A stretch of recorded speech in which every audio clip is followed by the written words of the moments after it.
beloved Boss Mike Cervera. Mga kaibigan ko, nagbigay sa akin talaga. Alam mo, pakiusap lang nila. Isa lang. Tanggapin mo ang tulong namin sa'yo. Oh, kita nyo? Nagkalat naman ho ito eh. Di ba? Nagkalat ho ito, mga kababayan. Ito hong mga sinasabi mismo ng bunganga ni Marcoleta. Okay. Congressman ako noon Kong.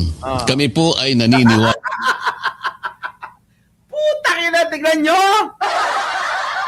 Oy, yung mga DDS na sinasabi nyo na walang pagkakaiba kay Pangulong Bongbong Marcos.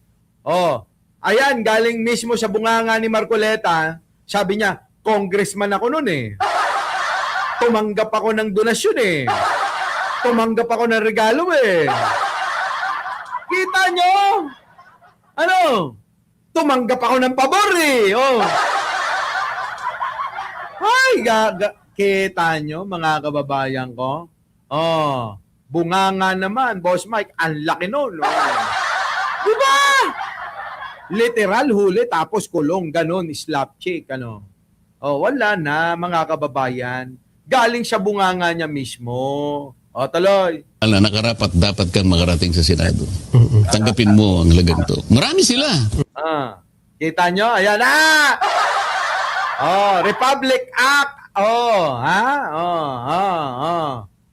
Oh, ito na. Oh, 671. The Code Conduct of Nako, kineme. Oh, na hindi ka pwedeng tumanggap ng pera habang ikaw ay nasa posisyon ng, gobyerno, inamaw. Ngayon, ano ang problema? Ay, ang problema may kaso. Hindi yan tawag, ay politically persecution. Ang tawag dyan, solicitation. Ay, nakita yung soliciting eh. Di ba mga kababayan? O, sige tuloy. Yan. Mga kababayan ko. Hindi naman po pwedeng hindi ko gastahin yung binigay nyo sa akin. Kita nyo, aminado eh.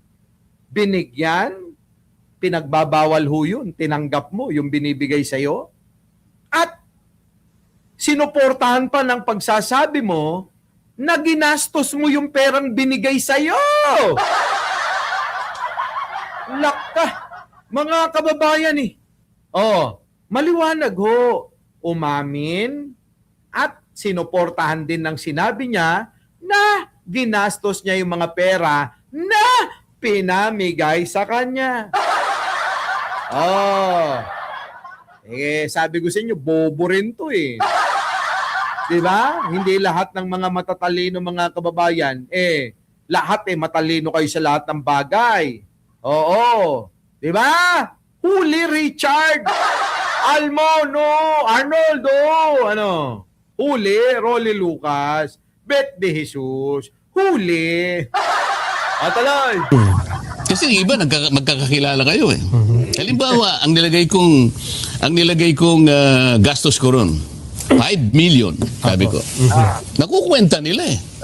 Alam mo, si Marcoleta, pag nagsasalita mga kababayan, akala nyo napakatalinong tao, ano? Ganito eh. Nagkalimbawa, ganito, ganyan, ano? Ganito yun eh. Hindi po pwedeng ganito. Pag sinabing gastusin ko, gagastusin ko eh. Ay, nako. Kaya mag-iingat kayo sa mga katulad netong pagmumukha na ito. Tandaan nyo, ito yung nangako ng 2,000 bill sa kuryente pababa, libre na. Baka nga ho mga kababayan eh. Senator Marcoleta, pwede ho ba kayong matanong? Tanungin natin si Senator Marcoleta. Senator Marcoleta, ano nga ba nangyari doon sa inyong pahayag na pinangako na libre, Kuya Maki, Belen Reyes, JC, yung 2,000,000 pababa, na kuryente namin ay lilibre mo. Anong nangyari doon? Tila ba pa nga kababayan eh? Hindi na natin maramdaman sabi ko nga mga kababayan, nung nasa Canada ako, Sabi ko mga kababayan, di ba? Ayun, nandun ako sa Canada, nagla-live tayo doon. Mga kababayan, kung ang panawagan sana at ang pagrarally ay sa tapat ng Meralco para ipaglaban, sobrang taas ho ng singil ng Meralco ngayon Parang ayaw nyo na ngang mag-aircon, ayaw nyo na, naku, ewan ko mga kababayan, ano? Ano nangyari doon sa 2,000 pababa? Baka naman nagka-aregluhan na. Ingay-ingay lang kunyari. Tapos kukunin ng mga ano. 'Di ba? Ang tanong, bakit hindi kayo mag-rally doon sa Meralco? Malapit na 'yon. No? Isang kembot lang ng ganun, no? Mula ho, mga kababayan, ito mula ho sa EDSA Shrine. Hindi. Mula sa EDSA People Power Monument. Dadaan kayo ng EDSA Shrine, pabalik. EDSA, baybayin ninyo. Tapos, kakaliwa kayong ganun. Tuloy-tuloy yun. Isang kembot na lang, mga kababayan, Meralco na bakit hindi kayo doon nag-rally? Baka sumama pa kami. Sabi ko nga, di ba? Kung sa Meralco lang talaga, mga nagreklamo ito, abay, baka nandoon din ako. Makikisali ako ng We Are One. We Are One. Di ba? Tayo makikinabang dun Sabihin ni Marcoleta dun hanggang ngayon, hindi pa rin binibigay ang aking pinangako sa inyo. Etong duwapang, etong Meralco na ito na walang ginawa, kung hindi yung kumita lang ng kumita. Malaki naman ang kinikita ng Meralco. Pero sana yung mga kababayan nating walang-wala na nagbibil ng 2,000 pababa ay maipatupad na ng agad-agad bago ako makulong. Dapat ganun no? Kung ganun ang panawagan ni Marcoleta, baka nandoon ako Go, Marcoleta, go! We are one tayo. We are one! Ganun. Kaso, hindi nga ho mga kababayan Ang gusto nila, pababain sa posisyon, pababain si Pangulong Bongbong sa Malacanang. Diba? We are one daw, sabi. Ay, nako. Diba? Umalis ka na. Gusto mo ba mamatay? Yan ang sasabi. Grabe, no, mga kababayan, no? Ngayon, iniimbestigahan na ho yung pulis doon sa rider, no? Rider, na ninakawan ng susi. Tapos pinagbantaang papatayin, ano? Yung mga papatayin! Di ba? Sabi nung mga bobo, tatanga-tangang mga DDS, ano?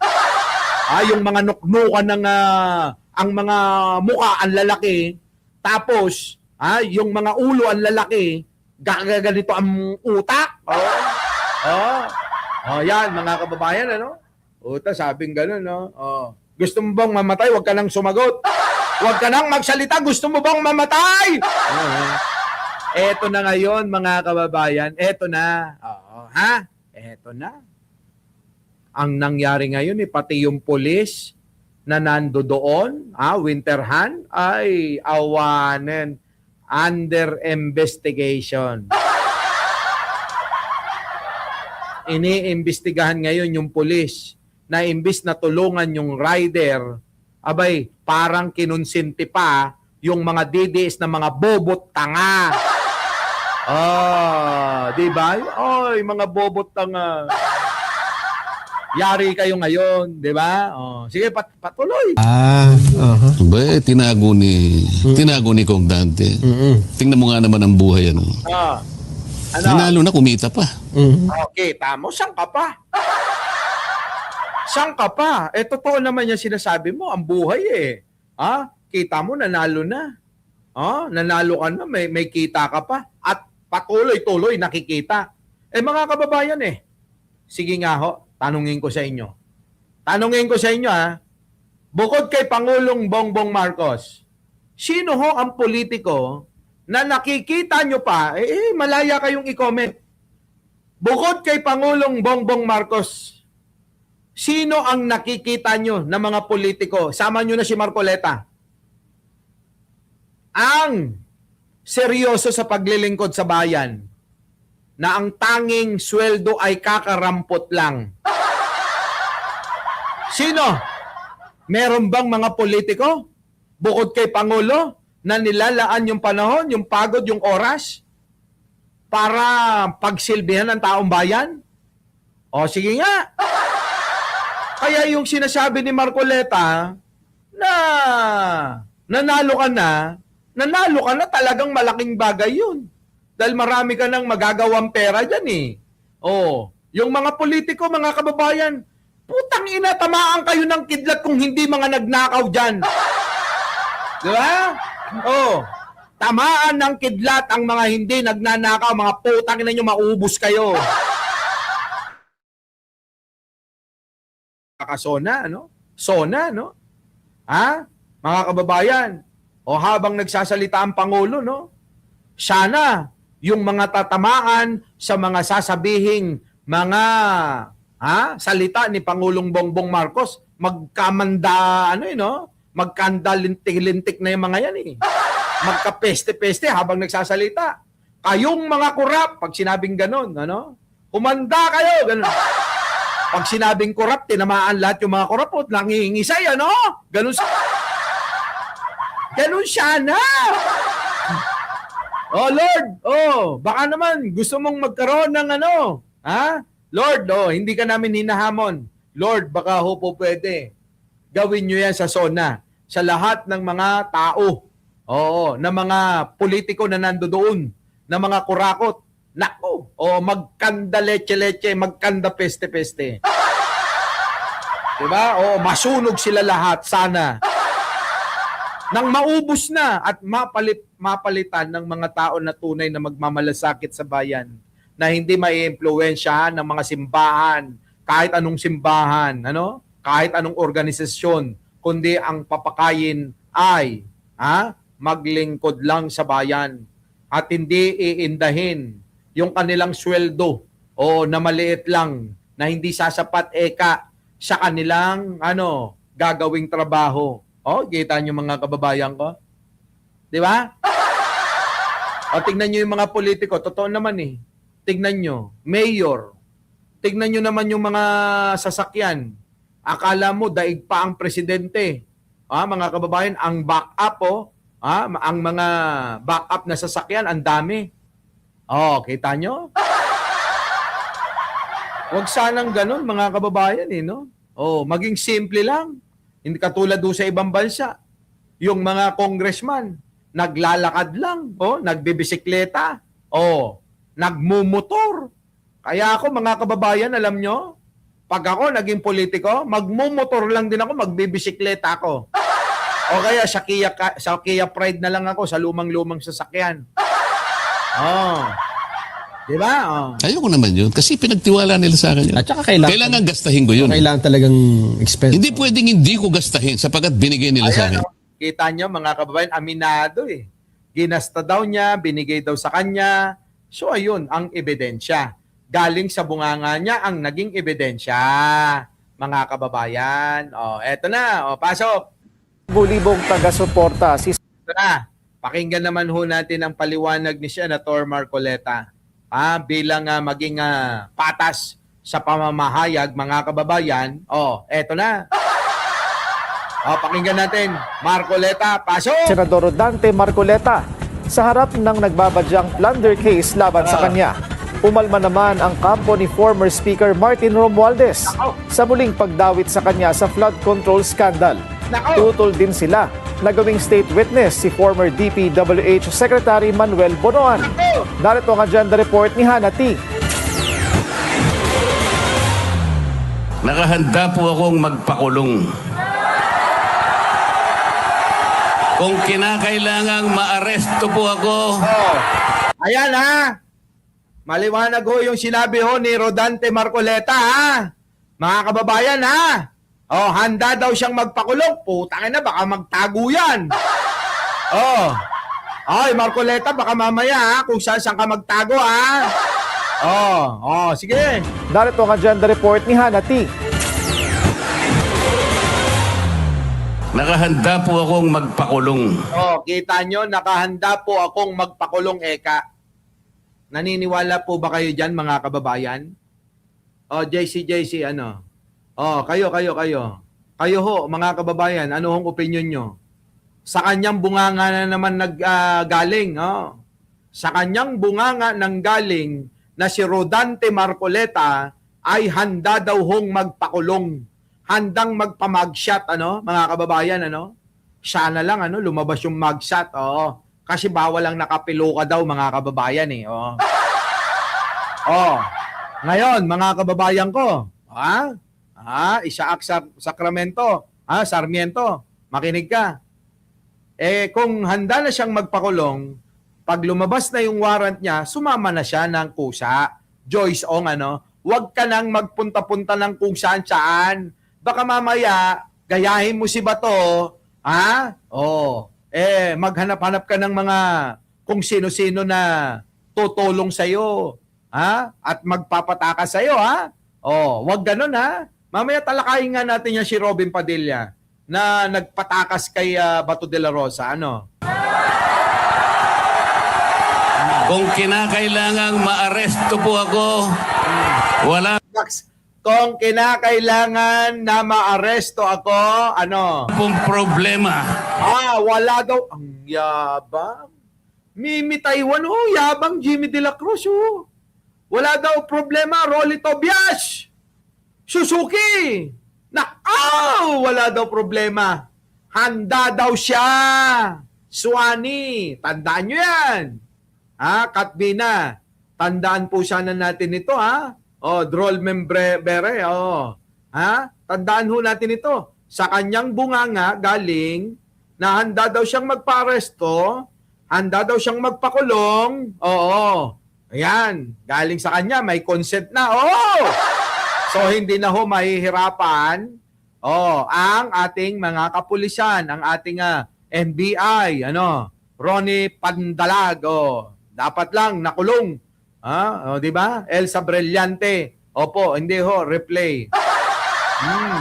John Sermeno, eto na. Kung ito po ang Laki ng tiyan ni Marcoleta, Busog na busog si Marcoleta, no? Tapos yung mga nagrarally, hapit na hapit yung mga sikmura. Eto na. kabayarang hinihingi para ipagtanggol ko ang katarungan at ang pambansang kagalingan at ang interes ng mamamayang Pilipino.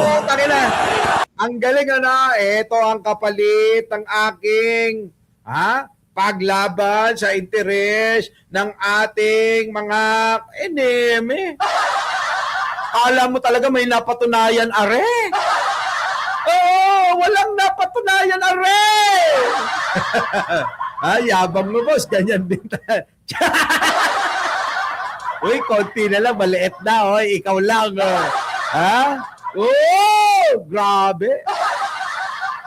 Ay, mga kababayan, kala mo talaga may napatunayan na si Rodante Marcoleta. Sabi ko nga sa inyo, may karapatan siyang magsalita-salita ng ganyan kung may napanagot na na mga magnanakaw nung panahon ni Digong na siya ay kasama ni Rolando Andaya na nag-imbestiga sa mga anomalya sa flood control. Kaso, ngangi, wala. Baka nga kumita pa di ba? Huwag mo lang talaga yung mga ganyan-ganyan. Ito lang para sa'yo. Mahilig naman talagang tumanggap ito tinanggap nga yung bigay ni Mike Defensor at saka nung dalawa, di ba? Tinanggap nga siya na tumanggap si Marcoleta. Kaya hindi nakakagulat kung bakit tinatawag ito na Marcoleta. Tama.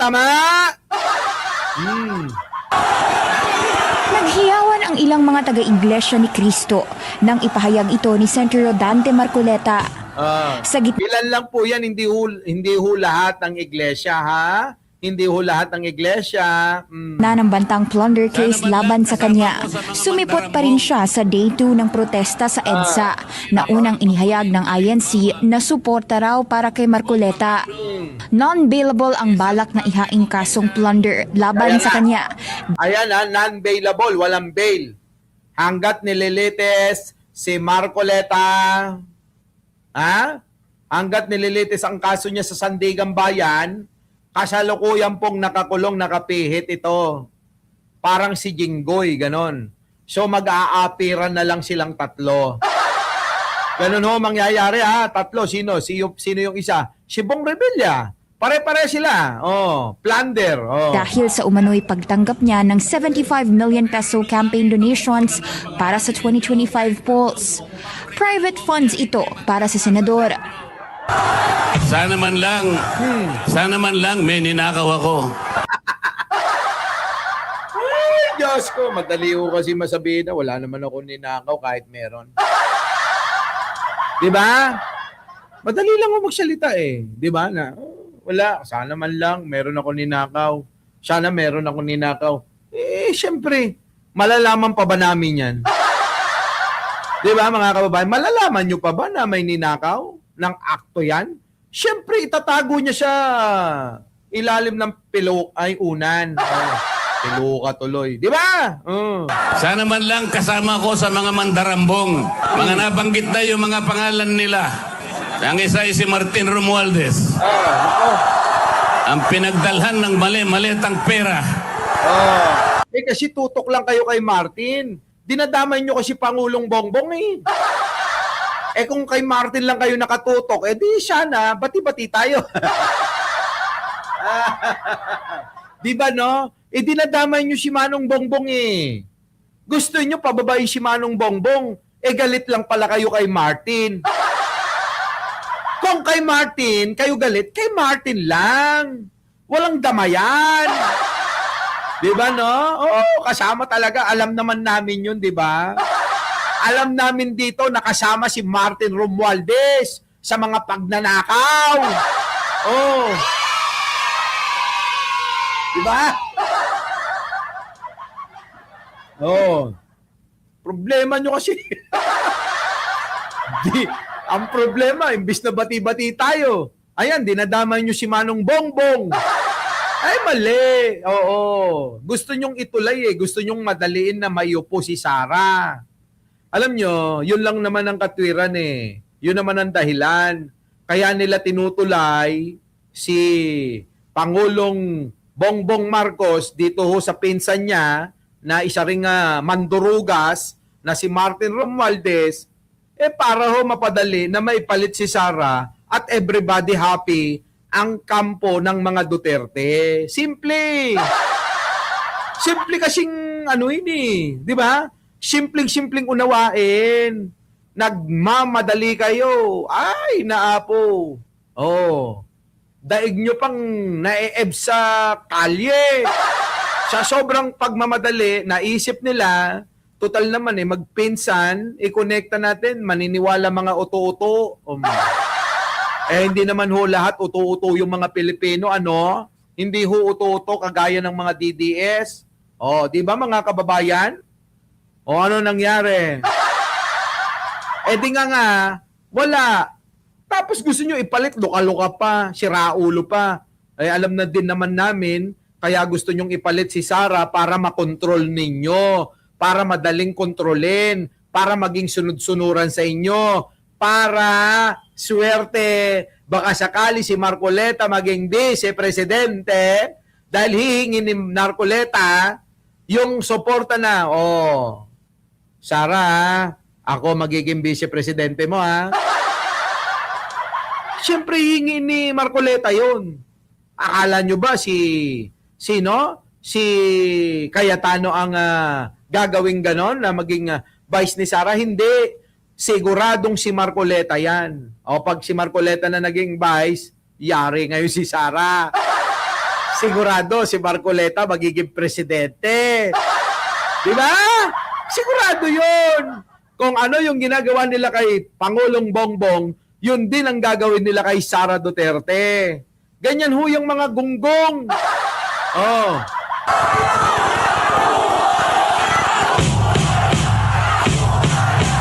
Imbento para kay O kaya, buwayo!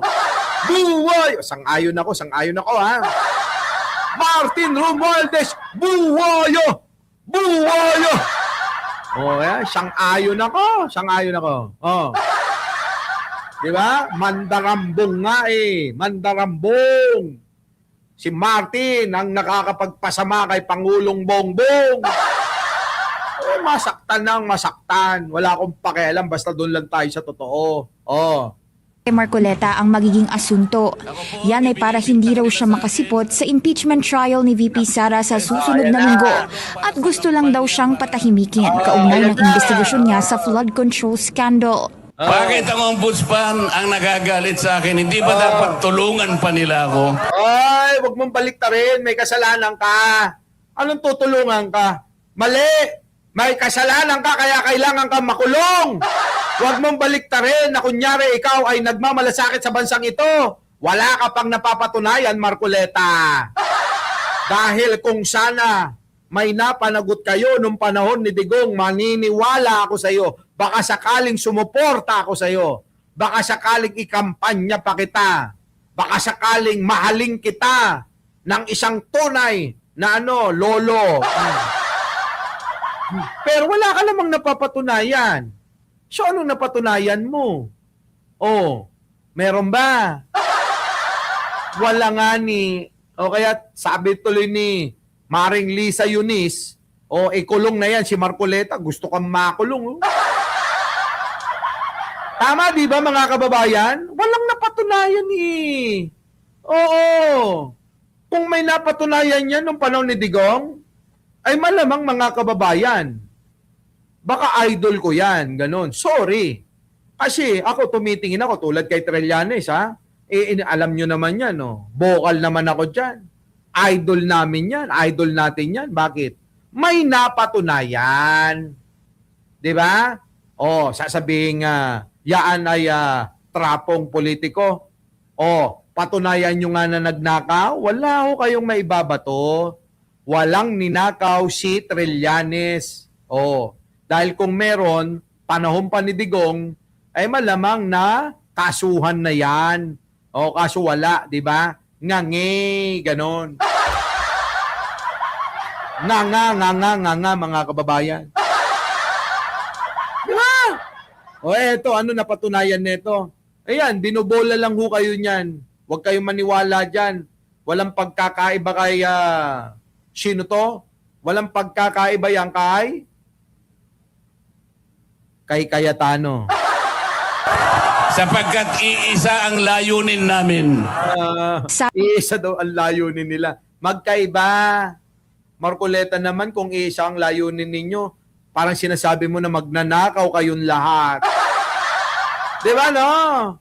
Tuloy. Sabi ni Ombudsman Jesus Crispin Remulla, hindi naman daw mababago ang desisyon nilang magsampa ng reklamo kahit may protesta ang INC. Yan, kita nyo? Para naman sa Wala kayong magagawa. Mauubos kayo riyan. Sa kakarali nyo. Ano yan, magrarally kayo ng buong isang taon o hanggang termino ni Pangulong Bongbong? Nandiyan lang kayo? Saan? Sa kalsada, sa lansangan? Kakayanin nyo ba yan? Kaya nyo ba yung gastos? Kung uubusin ang pera ng mga Duterte, baka pwede. Paano? Hindi, wala. Matigas ang gobyerno na si Marcoleta ay kasuhan. kampo ni dating House Speaker Martin Romualdez. Yan na natin, never mind. Dito na mga kababayan, eto na nga ho, para matapos na ito. Yan eto na ho. Nag-file na ho ng plunder, mga kababayan. Ayan na, ha? Ayan, ayan, plunder versus, ayan, Marcoleta. Sinampa na ho sa Sandigan Bayan! Nako! Yan na, mga kababayan. Our beloved Boss Mike Cervera.